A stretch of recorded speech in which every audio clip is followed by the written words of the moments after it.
जुड़ चुके हैं अभी। अमेजिंग वर्कआउट के बाद सभी के फेस पे एक हैप्पीनेस और ग्लो नजर आ रहा है, राइट? तो good morning all of you. My name is Kosha Thakkar और बाय बैकग्राउंड में एक फार्मासिस्ट हूँ और पिछले 7 साल से इस न्यूट्रिशन के साथ जुड़ी हुई हूँ। न्यूट्रिशन के साथ जुड़ने का एक ही रीजन था, हमारी लाइफस्टाइल, मेरी हेल्थ जो दिन ब दिन बिगड़ती जा रही थी और एक थकान सी महसूस होती थी एट द एज ऑफ 22, जो नहीं होना चाहिए। एनर्जी होनी चाहिए बहुत सारी, उस एज में मुझे थकान बहुत लगती थी। उसी वजह से मैं न्यूट्रिशन लेना स्टार्ट किया था और बाय प्रोडक्ट मुझे बहुत सारे रिजल्ट मिले हैं। First of all weight loss तो मिला है, बहुत सारी एनर्जी भी मिली है, मेंस्ट्रुअल साइकिल जो इरेगुलर था वो रेगुलर होने लगा है और फिजिकली और मेंटली बहुत ही फर्क पड़ा है। तो मैंने first of all three amazing 10 kg weight loss किया और आफ्टर मैंने होल प्रेगनेंसी ये फूड लिया हुआ है और आफ्टर डिलीवरी मैंने 14 kg वेट लॉस किया हुआ है। अगर हम हेल्दी होते हैं तो हम सेल्फिश बिल्कुल नहीं रहते। हम सबसे पहले हमारी फैमिली को बोलते हैं कि ये आपको न्यूट्रिशन लेना चाहिए, राइट? तो मैंने मेरी मदर इन लॉ को सजेस्ट किया, उन्होंने भी 17 kg वेट लॉस किया और अभी तक मेंटेन है। उनको नी रिप्लेसमेंट का बोला था डॉक्टर ने, तो आज वो बिना नी रिप्लेसमेंट के भी अपना वेट मेंटेन कर रही है और कुछ भी प्रॉब्लम नी में नहीं आ रहा है। तो ये हेल्दी न्यूट्रिशन लेने से बहुत सारा बेनिफिट होता है। तो हम अपने आप को सेल्फिश नहीं रखते हुए सारी फैमिली को बोलते हैं कि ये न्यूट्रिशन लेना चाहिए, राइट? तो ये न्यूट्रिशन मैंने अपनी डॉटर को भी दिया, जब से वो 3 मंथ्स की थी तब से ये डाइनो शेक ले रही है। अब तो कई कई बार वो हमारा रेगुलर शेक भी पीती है। तो इम्यूनिटी भी बहुत ही उसकी चेंज देखने को मिली। जो फिजिकली उसका ग्रोथ है, मेंटली ग्रोथ है, वो दूसरे चिल्ड्रन के कंपैरिजन में बहुत ही अच्छा दिखने को मिलता है आपको। आपका बच्चा दूसरे बच्चों से हेल्दी और ग्रोइंग दिखता है, राइट?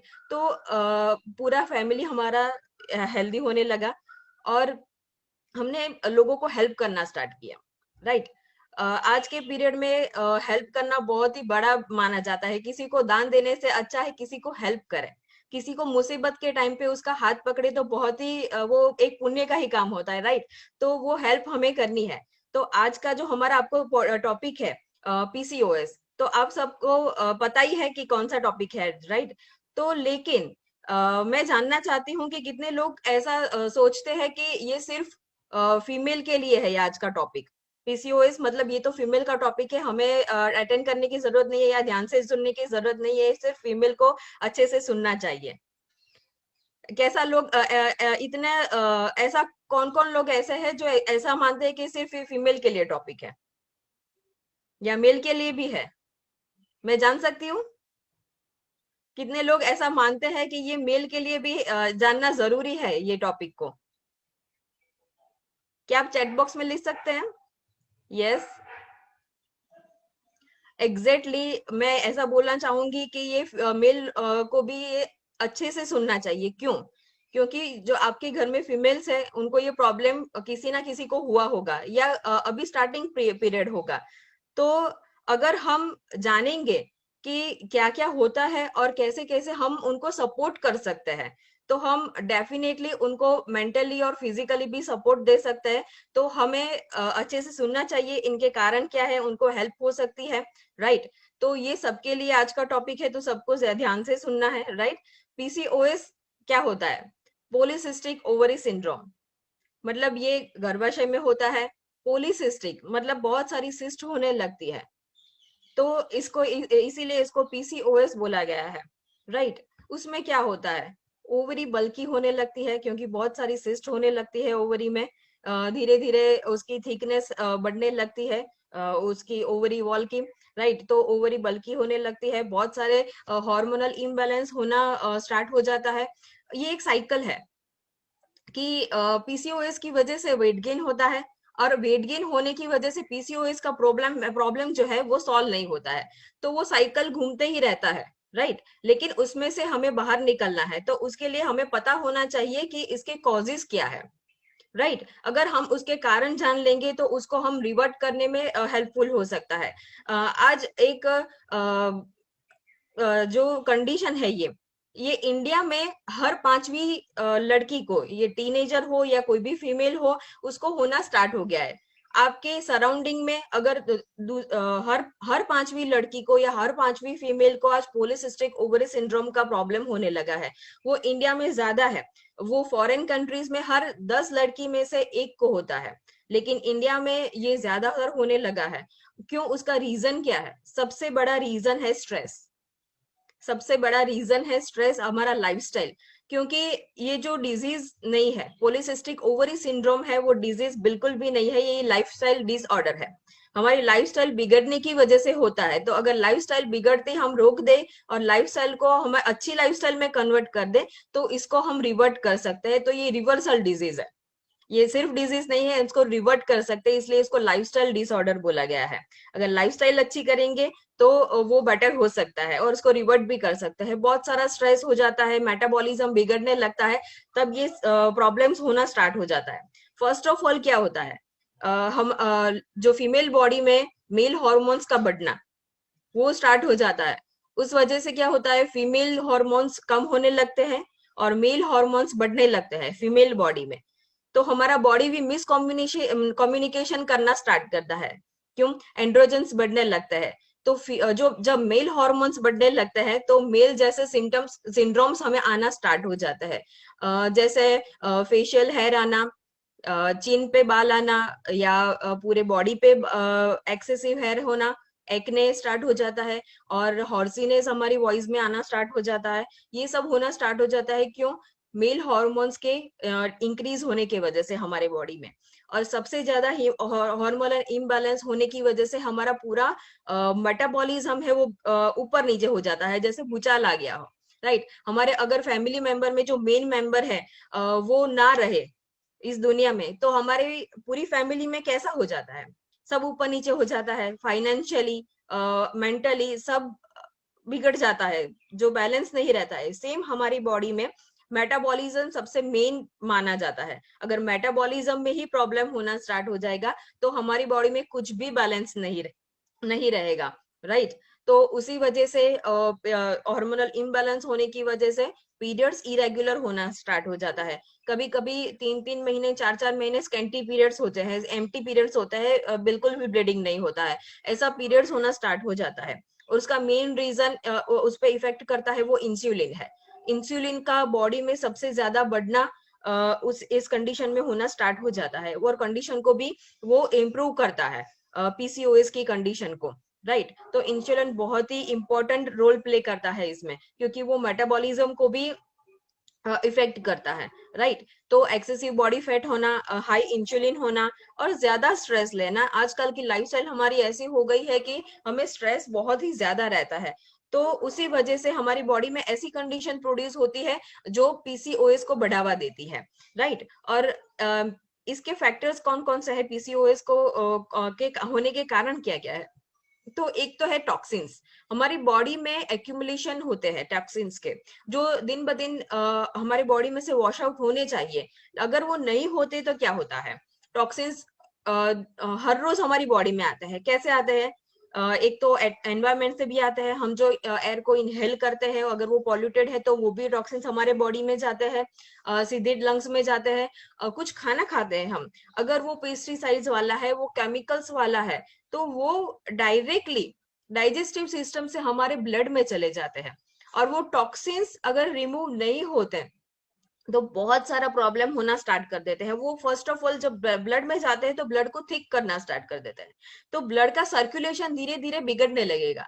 अगर ब्लड सर्कुलेशन को वो डायरेक्टली इफेक्ट करता है तो उससे बहुत सारे प्रॉब्लम्स भी होना स्टार्ट हो जाएंगे, जैसे कि ब्लड प्रेशर है, डायबिटीज है, कोलेस्ट्रॉल है, ये सबको डायरेक्टली वो इम्पेक्ट करेगा टॉक्सिन्स। हम टॉक्सिन्स को इतना छोटे से नहीं ले सकते, वो बहुत बड़ा इम्पैक्ट करता है हमारे बॉडी में। राइट? और वो टॉक्सिन्स जब ब्लड में मिलने लगता है, ब्लड ठीक होने लगता है, सर्कुलेशन बिगड़ जाता है, हमारा ब्लड सर्कुलेशन है वो स्लो हो जाता है। उसकी वजह से हमारे जो दिमाग में है वो ब्लड अच्छे से नहीं पहुंचता हमारे सिर पे जहां पहुंचना चाहिए। तो उस वजह से क्या होता है कि जो सिम्टम्स है इसके, वो हमें देखने को स्टार्ट हो जाता है, जैसे कि बाल बहुत झड़ना, और उसका क्वालिटी बिगड़ जाना, हेयर थीन होने लगते हैं, ज्यादा बाल झड़ने लगते हैं। उसका ये एक टॉक्सिन्स भी एक रीजन है। आपने देखा होगा कि आपने शायद ये न्यूट्रिशन चालू किया, शेक या अवरेश लेना स्टार्ट किया, तो आपको ये प्रॉब्लम्स में राहत मिलना स्टार्ट हो गया होगा। जिस किसी को भी ये प्रॉब्लम होगा कि बहुत बाल झड़ते हैं, बाल थीन हो गए हैं, बाल लंबे नहीं हो रहे हैं, दो मुंहे बाल हो गए हैं, तो राइट, तो टॉक्सिन्स जब आपकी बॉडी में से आपने अफ्रेश लिया होगा, राइट, यहाँ बहुत सारे लोग चैट में भी लिख रहे हैं, यस, आप मुझसे अग्री करेंगे, क्योंकि ये इसका मेन रीजन है टॉक्सिन्स। अगर टॉक्सिन्स आपकी बॉडी में से रिमूव होगा तो वो ब्लड सर्कुलेशन भी अच्छे से होगा और आपके बाल झड़ने भी तुरंत उसमें इफेक्ट देखने को मिल जाएगा, आपको धीरे धीरे कम होने लगेंगे और आपके बाल भी धीरे धीरे बढ़ने लगेंगे, राइट, क्योंकि न्यूट्रिशन है वो तो हर एक सेल को चाहिए। तो हमारे बालों में भी, मतलब स्कैल्प में भी सेल्स होते हैं, वो सेल्स का भी पूरा पूरा बॉडी बना है। तो न्यूट्रिशन अच्छे से पहुंचेंगे और टॉक्सिन्स रिमूव होंगे तो ऑब्वियसली सारे सिम्टम्स में आपको धीरे धीरे राहत देखने को मिलेगी। तो टॉक्सिन्स हमें एक तो पहले हमारे बॉडी में जाने को रोकना है और उसको वॉश आउट भी करना है। तो हम उसको हमारी बॉडी में जाने से कैसे रोक सकते हैं? तो एक, हमें लाइव फूड खाना है, मरे हुए खाने को नहीं खाना है। मरा हुआ खाना मतलब जो टीन पैक्ड है, बाहर जो आप पैकेट्स लेते हैं, राइट, चिप्स है या कुछ भी नमकीन है, पैक किया हुआ खाना है। आजकल मतलब पिज्जा भी रेडी मिलता है, फ्रोजन किया हुआ, डायरेक्टली आके ओवन में रख दिया, ये सब मरा हुआ खाना है। हमें लाइव फूड खाना है, राइट, तो हम बॉडी में टॉक्सिन्स को इस तरह से जाने से रोक सकते हैं।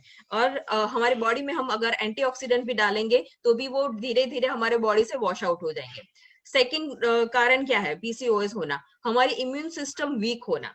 हमें हमारी इम्यून सिस्टम को एकदम से पावरफुल करना पड़ेगा। अगर हम वीक है हमारी इम्यून सिस्टम, तो ये पीसीओएस हमारे बॉडी में जल्दी से आ सकता है, राइट। तो हम इम्यूनिटी को बढ़ा सकते हैं, अच्छा सा फूड लेके इम्यूनिटी बूस्ट अप कर सकते हैं। और बैड डाइटरी चॉइसेस, हम क्या करते हैं कि हमारा आजकल का लाइफस्टाइल की वजह से हमारा जो फूड है, फूड पैटर्न भी बिगड़ गया है और फूड चॉइसेस भी बिगड़ी है। ये है क्यों?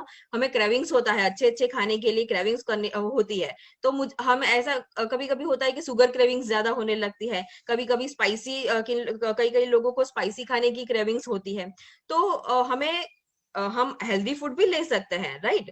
अगर ऐसा ऐसा है कि हमें शुगर क्रेविंग हुआ तो हमारा हेल्दी रेसिपी सेशन ने भी हमें बहुत सारा सीखने को मिला है कि हम हेल्दी शुगर कैसे ले सकते हैं, राइट। और स्पाइसी अगर क्रेविंग्स होती है तो अच्छा अच्छा फ्लेवर का हम भी शेक तो पीते ही है, लेकिन अगर सॉल्टी ऐसा स्पाइसी खाने की इच्छा हुई तो भी हमारा रेसिपी सेशन में बहुत सारे लोगों ने शेयर किया है हेल्दी रेसिपी सेशन में। तो वो भी हमें, मतलब डाइटरी चॉइसेस हमारा जो खराब है उससे हमें अच्छे खाने की तरफ जाना है, राइट। ऐसा नहीं है कि हेल्दी खाना टेस्टी नहीं होता है, बिल्कुल भी नहीं है। और हमारा हेल्दी रेसिपी सेशन भी आने वाला है, उसको भी हम आगे डिक्लेयर करेंगे कब है क्या है।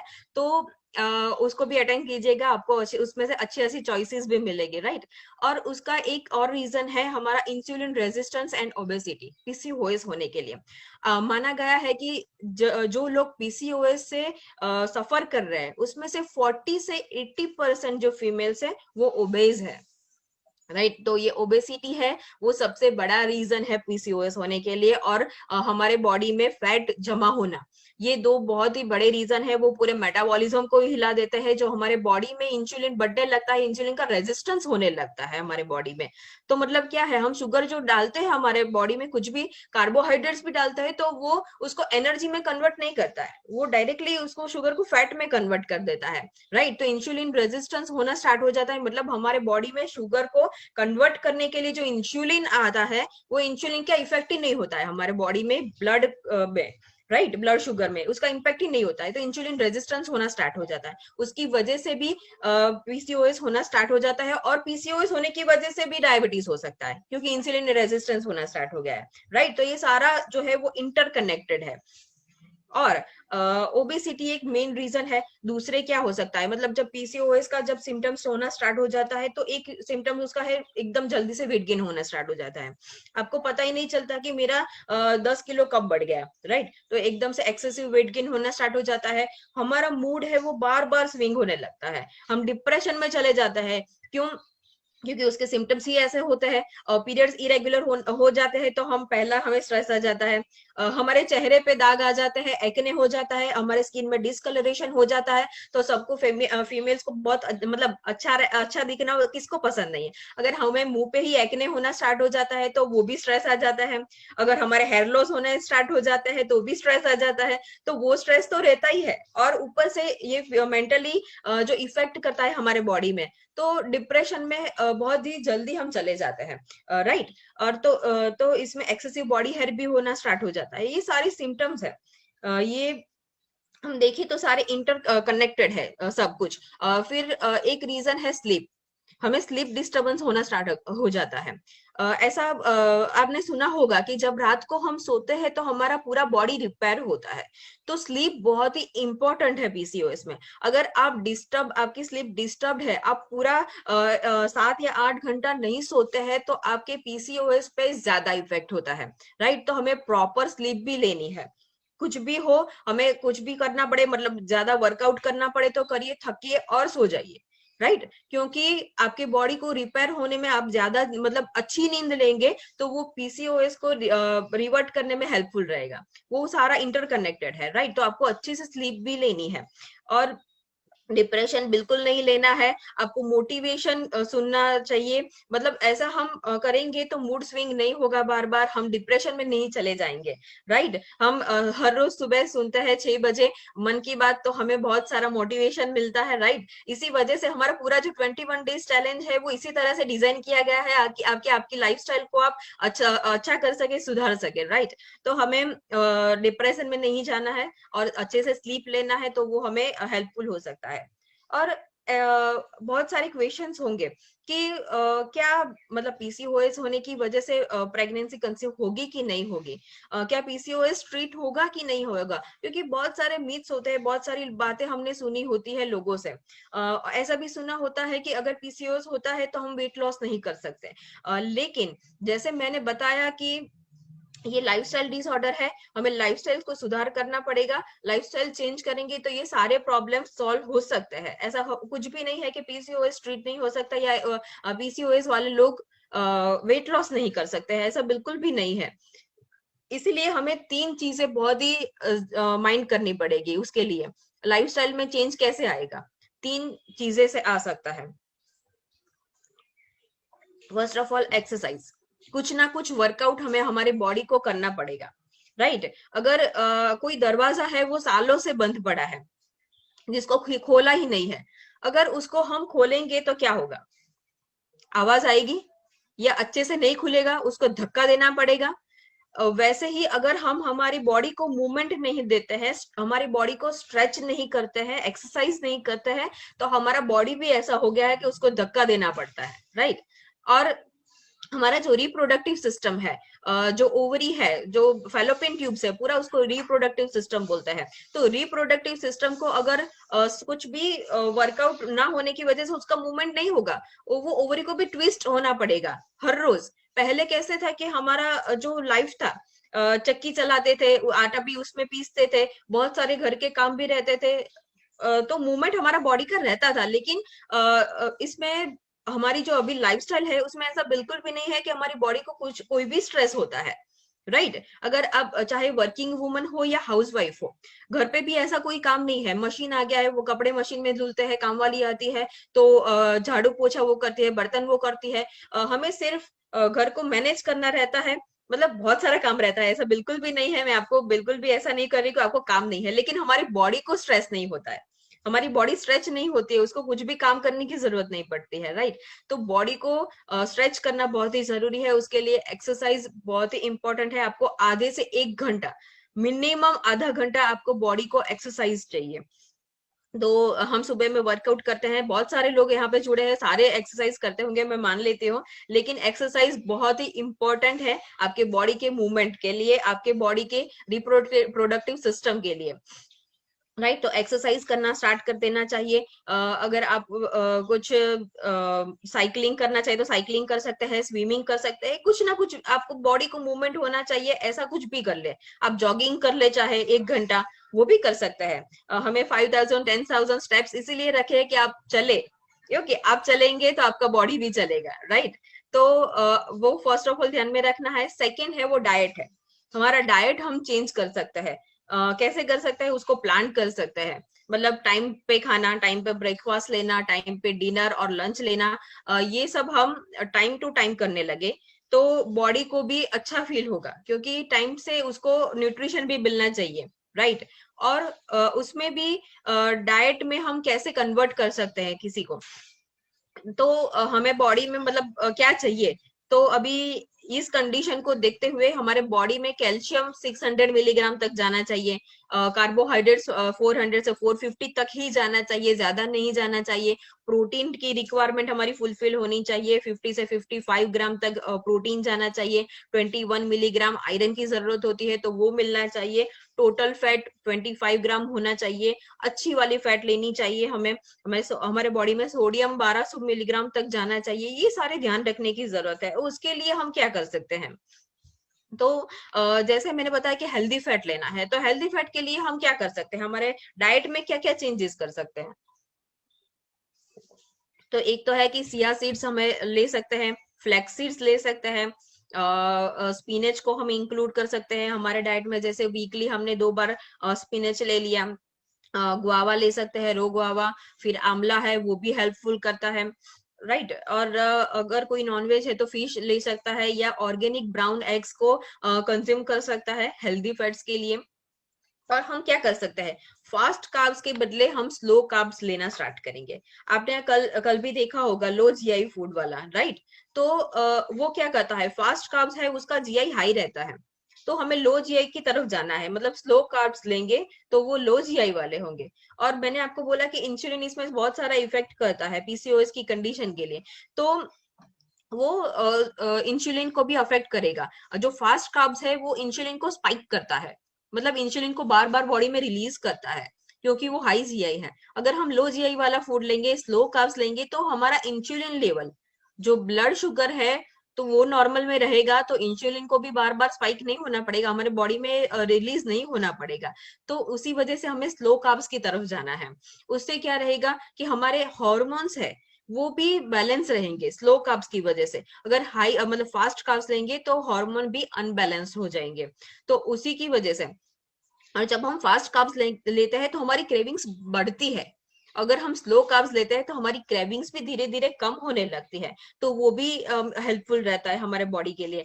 तो उसके लिए हमें क्या करना है? हमें एक तो है कि मैंने आपको आगे बोला था कि लिविंग फूड लेने चाहिए। लिविंग फूड मतलब वेजिटेबल्स और फ्रूट्स ज्यादा इंक्लूड करने चाहिए हमारे डाइट में, राइट? और दूसरा है वो होलसम फूड लेना चाहिए। होलसम फूड मतलब व्हाइट राइस के बदले हम ब्राउन राइस ले सकते हैं, ग्रेन्स ले सकते हैं। फिर जो व्हाइट पोटेटोज है वो फास्ट कार्ब्स है, तो उसकी जगह हम स्वीट पोटेटो को कंजर्व कर सकते हैं। फिर हम जब ओट्स खाते हैं, ओट्स लेते हैं, तो क्विक ओट्स की जगह जगह हम स्टील कट ओट्स ले सकते हैं। हम बनाना की जगह सब हमारी बेरीज जो है हमारे डाइट में वो इंक्लूड कर सकते हैं। तो ये सारे स्लो कार्ब्स हो गए। तो इस तरह हमें हमारी थाली को भी डिजाइन करना है। कैसे डिजाइन करना है? चार जो है उससे हम हमारी थाली को डिजाइन करने में हेल्पफुल रहेंगे। वो 4 पॉइंट्स है कि हमारा जो हाफ ऑफ द है प्लेट, वो मतलब लो जीआई फूड से बना होना चाहिए। मतलब डेंस कार्बोहाइड्रेट्स लेने चाहिए, हमें लो स्टार्च वेजिटेबल्स लेने चाहिए। उस तरह से डिजाइन करना चाहिए। उसमें क्या क्या आ सकता है? लीफी ग्रीन वेजिटेबल्स है, फिर ब्रोकली है, फिर जुकीनी है, ग्रीन बीन्स है, ब्रसेल्स स्प्राइट्स है। ये सब लेते हैं तो हमारा जो लो जीआई फूड है, डेंस कार्बोहाइड्रेट्स है, वो हमारा हाफ प्लेट हो जाएगा। और जो हाफ प्लेट बचा है उसमें से हाफ मतलब 1/4 है, वो हमें प्रोटीन, हमारे डेंस प्रोटीन हमारे प्लेट में इंक्लूड करना चाहिए। जिसकी वजह से क्या होगा कि हमें अच्छा प्रोटीन मिलेगा। और उसमें भी सोया प्रोटीन बहुत ही हेल्पफुल रहता है। हमारे जो इंसुलिन रेजिस्टेंस है उसमें भी बहुत ही हेल्पफुल रहता है। तो हमें सोया प्रोटीन, और जो हमारा प्रोटीन है बहुत ही बढ़िया है, क्योंकि उसका जो स्कोर है वो 1 है। राइट। पीडी का स्कोर 1 है तो वो बहुत ही हेल्पफुल रहता है, इजीली डाइजेस्टेबल भी हो जाएगा और सोया प्रोटीन भी हमें उसमें से मिल जाएगा। तो सोया प्रोटीन वो इंसुलिन रेजिस्टेंस के लिए भी बहुत ही हेल्पफुल रहेगा, उसमें इंसुलिन रेजिस्टेंस नहीं होगा। जब सोया प्रोटीन हम लेते हैं तो वो इंसुलिन को रेगुलेट भी करता है क्योंकि उसमें आइसोफ्लेवन्स होते हैं। तो ऐसा कर सकते हैं। और रेस्ट ऑफ द 1/4 प्लेट है हमारी, उसमें क्या कर सकते हैं हम, वेजिटेबल्स ले सकते हैं। हमने बोला कि half of the plate carbohydrate जो है वो लेने चाहिए, डेंस कार्बोहाइड्रेट्स। तो ये पूरी थाली हमें ऐसे डिजाइन करनी है कि सब कुछ उसमें से मिल जाए, राइट। और उसमें बहुत ही हेल्पफुल करेगा हमारा जो लो जीआई फूड है। हम सुबह में जो शेक लेते हैं वो बहुत ही हेल्पफुल रहेगा क्योंकि वो लो जीआई है। और दूसरा, हम उसमें प्रोटीन भी डालते हैं तो हमारा प्रोटीन का रिक्वायरमेंट भी कंप्लीट हो जाता है। और उसमें आयरन भी आ जाता है, मिल जाता है। मैंने आपको बोला कि 21 मिलीग्राम हमें डेली आयरन भी मिलना चाहिए। तो हम अगर मल्टीविटामिन ले रहे हैं हमारा, तो मल्टीविटामिन और शेक में से मिलके हमारा जो रूटीन का आयरन का है वो भी हमें मिल जाता है।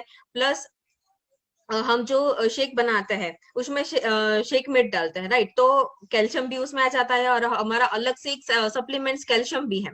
तो वो लेने से क्या होगा, उसमें विटामिन डी3 भी रहेगा। तो कैल्शियम भी हमने बोला कि 600 मिलीग्राम, पीसीओएस कंडीशन में 600 मिलीग्राम डेली हमारे बॉडी में कैल्शियम जाना जरूरी है, राइट। तो वो कैल्शियम की रिक्वायरमेंट भी उसमें से कंप्लीट हो जाएगी। अगर हेल्थी फैट्स का आप ऑप्शन ढूंढ रहे हैं कि क्या होना चाहिए, हमें ओमेगा 3 फैटी एसिड्स अच्छे से लेना चाहिए, ओमेगा 6 नहीं लेना चाहिए, और उसका बैलेंस होना चाहिए। उसमें भी ओमेगा 6 और ओमेगा 3 का बैलेंस हम कहाँ ढूंढने जाएंगे, राइट। तो उसका भी सॉल्यूशन हमारे पास हर्बल लाइफलाइन के तौर पे अवेलेबल है, तो वो भी हम कर सकते हैं।